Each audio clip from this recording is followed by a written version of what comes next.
Entonces, la relación entre los islamistas y el movimiento woke es bastante misteriosa.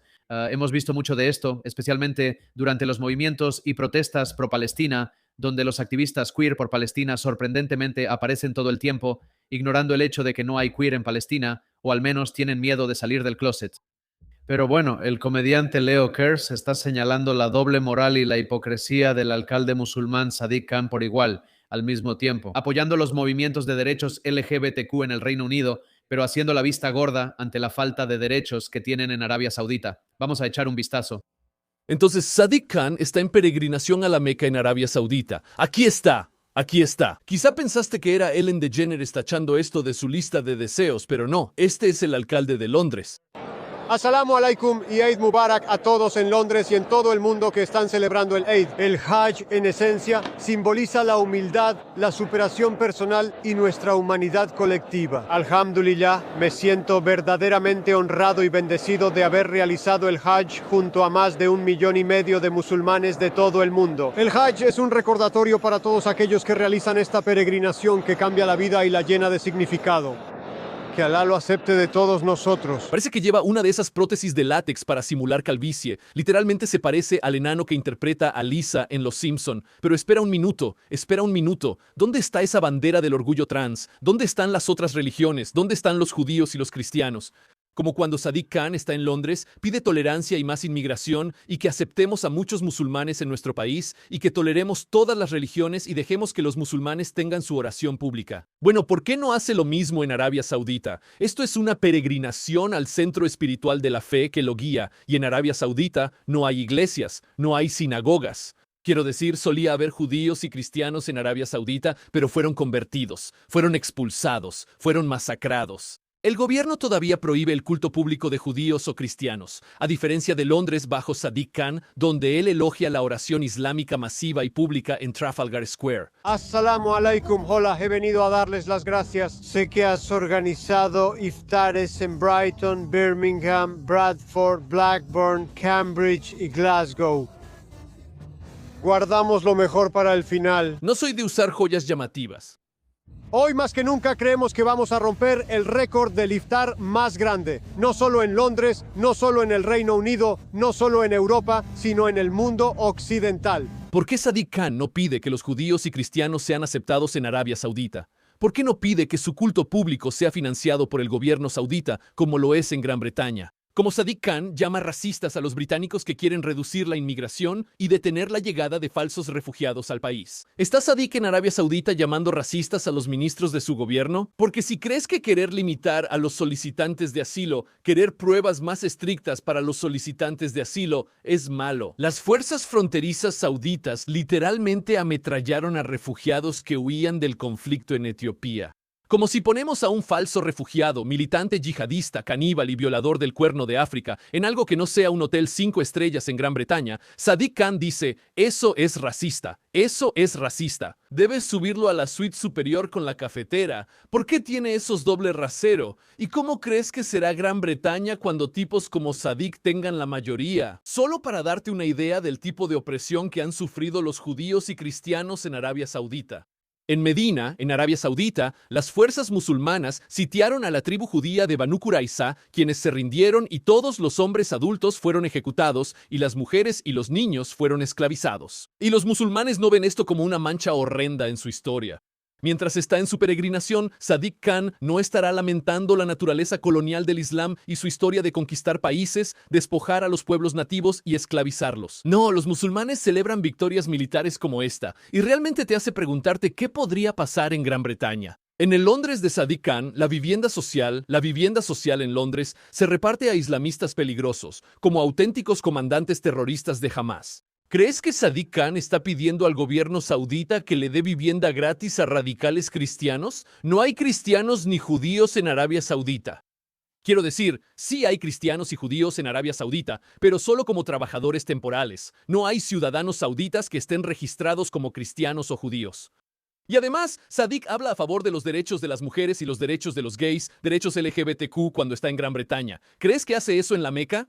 ¿Crees que está pidiendo al gobierno saudita que gaste el dinero de los contribuyentes sauditas en un evento del orgullo en Medina? ¿Crees que está pidiendo que se les den derechos iguales a las mujeres? No, no lo está haciendo. Su lucha por los derechos humanos depende mucho del contexto. Es casi como si solo estuviera usando estos movimientos de derechos humanos para ganar poder político y como palanca para presionar a sus enemigos. Porque Sadiq Khan ha pasado mucho tiempo luchando por los derechos humanos. Como abogado de derechos humanos, representó a muchos islamistas. Está bien, él es el único. Así que lo dejaré ahí. Pero de nuevo, este tipo, él menciona que en realidad ha apoyado y defendido a muchas figuras islámicas muy radicales en su puesto anterior, posiblemente como abogado o algo así. Así que de nuevo, desafortunadamente, la política es un juego de poner cara de póker, conseguir votos y ser elegido para cargos oficiales de alto rango. Al final del día, la persona realmente está poniendo a su país en primer lugar, y eso es a lo que se refiere Leo Kearse, o es algún tipo de juego de poder en el que tienes alguna otra agenda oculta, que es, ya sabes, lo que preocupa a mucha gente en el Reino Unido, por ejemplo, cuando llegan muchos inmigrantes ilegales que tienen valores totalmente diferentes a los del mundo occidental, y están cambiando las cosas. ¿Cómo va a ser Inglaterra, por ejemplo? Por eso él está muy preocupado por eso allá en el Reino Unido. Y es curioso que hoy en día en el Reino Unido puedes obtener un análisis mucho más honesto de la política de parte de comediantes que comentan sobre su propia política y sus políticos en comparación con la BBC. Sabes, los comediantes siempre tienen esa manera de transmitir su mensaje mientras te sacan una sonrisa. Así que cualquiera que investigue sobre la mayoría de los países musulmanes, obviamente están lejos de ser perfectos, algunos más que otros. Sin embargo, los derechos de las minorías en general están gravemente disminuidos en países como Irán, Irak, Afganistán, Arabia Saudita y Qatar. Como mencionaste, a los judíos y cristianos no se les permite rezar en público en Arabia Saudita. Y si no me equivoco, también hay ciertas sectas del Islam que están totalmente prohibidas. No se les permite acercarse a la Meca. De nuevo, no sé cuál es la razón de eso, pero sí, si no eres musulmán, no se te permite entrar a la Meca. No puedes ir como turista ahí, es exclusivamente para musulmanes. Así que, de nuevo, es algo a lo que hay que prestar atención cuando discutes con mucha gente que te va a regañar y va a decir que Israel y Occidente son racistas y que ya sabes, van a usar todos esos términos progresistas como colonizadores y cosas así. Ya sabes, veamos estos países. No puedes hablar públicamente en contra de tu gobierno en estos países como lo haces en Estados Unidos. Intenta insultar a tu líder en Qatar o en Irán. No funciona como en Estados Unidos o en el Reino Unido, donde puedes llamar idiota a tu primer ministro. Históricamente, las minorías han sido expulsadas, como mencionó Leo, convertidas a la fuerza o asesinadas, y no hay ningún intento de reconciliar o reparar el daño que se ha hecho en el pasado, como ahora sucede en Occidente. Así que sí, Occidente fue una potencia colonial muy brutal en el pasado cuando se trataba de someter a otros pueblos. Pero hoy en día, Occidente es en realidad quien puso fin al comercio de esclavos.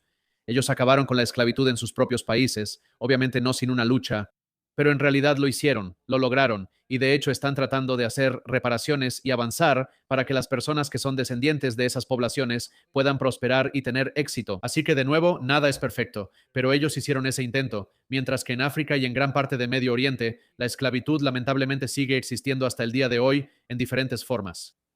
El antisemitismo es bastante común en muchos de estos países, donde es normal menospreciar a personas de otras religiones. Gad Saad, quien creció en Líbano, por ejemplo, afirma que cuando era niño, sus compañeros y amigos en la escuela lo menospreciaban regularmente. Y porque él era judío, y obviamente mucho de ese odio se transmite de padre a hijo, por así decirlo. Así que muchos niños simplemente crecen viendo eso como algo normal. Él es judío, o sea, lo menosprecias. Te parece asqueroso, desafortunadamente.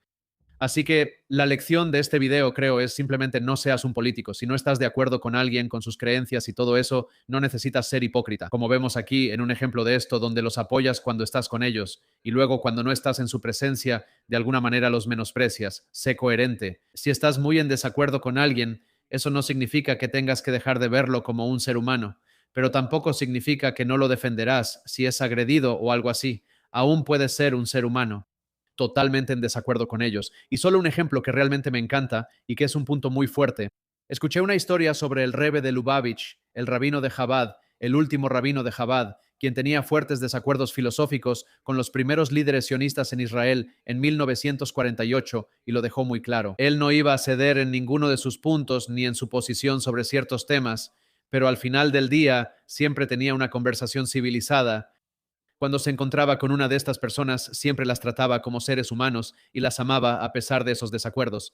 Así que creo que eso es algo que podemos aplicar a nuestros desacuerdos, ya sea que los tengamos con la familia o con amigos, desacuerdos o diferencias. Debemos vernos unos a otros como seres humanos, pero eso no significa que tengas que renunciar a tu propia postura ni, ya sabes, inclinarte ante cualquier opinión popular como el movimiento woke y otras cosas así. Así que estás aquí con Jewish Uncensored. Am Israel Jai.